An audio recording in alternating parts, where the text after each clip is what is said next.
Hi everybody, it's Alexa here from Once Upon a Chapter, and I am here today to show you my BookTubeathon TBR pile. So there are several challenges associated with this, and so I'm just going to dive right into the books because I have a couple books picked out, and some of the books are actually going to count for 2 challenges. So one of the challenges is to read a book that has yellow on the cover.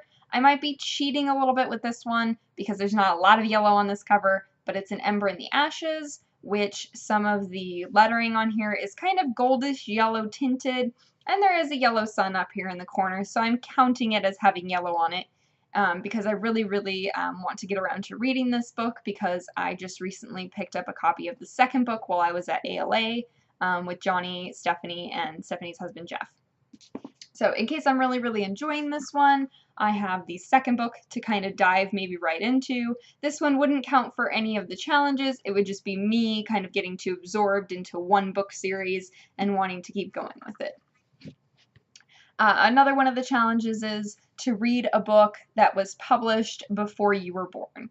So for that one, I picked out Alana, The First Adventure. This is the first one in the Song of the Lioness or the Lioness Rampant quartet. This is ultimately part of a very large world that Tamora Pierce has created called Tortal. So I've already read this before in the past, but it fit the challenge by being originally text published in 1982, so it's older than I am, and this is actually a nice quick read compared with An Ember in the Ashes because this book is just slightly over 250 pages. It's meant to read more as a middle grade, and it does have very large text in it, so this will be good to read for the book that is older than me. There is also a challenge that says that you need to read a book only after the sun has set every day, or just in one night.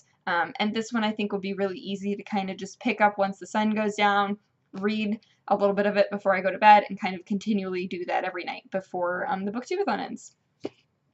The next challenge is to read a book by a favorite author, and also another challenge is to read a book-to-movie adaptation. So one book is going to count for 2 of those challenges, and it is Harry Potter and the Deathly Hallows. This is the final book, of course, and there are 2 movies associated with this.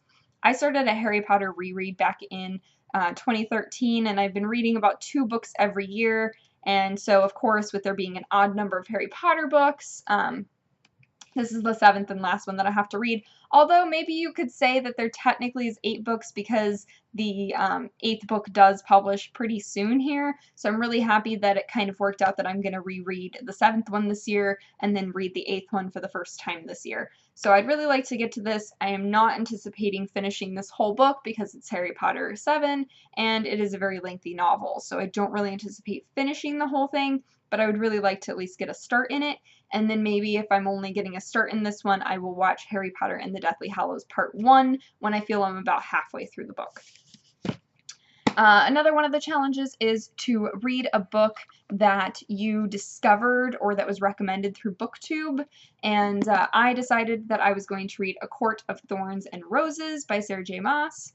I didn't really discover her through BookTube, but I feel like I was really highly encouraged to read her books through BookTube, and so I kind of put off reading the Throne of Glass series for a very long time. I just started reading it last year and read all 4 books in a very quick succession rate, and then for some reason I picked up this one and then I haven't read it yet, but everybody on BookTube has been raving about the second book lately, so I really need to get around to reading the first one and see how amazing this one is so that I can then get around to reading the second book.